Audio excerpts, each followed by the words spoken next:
especially dun sa first na sa chorus, "We my lady." Medyo nag-sharp lang. Ginawa ko naman din yung best ko. Pero po may mga kinakabahan pa rin po sa mga sa mga binago ko dun na techniques po sa song.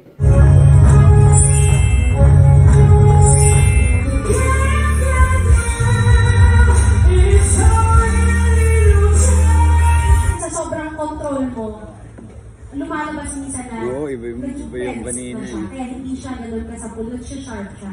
So be careful lang.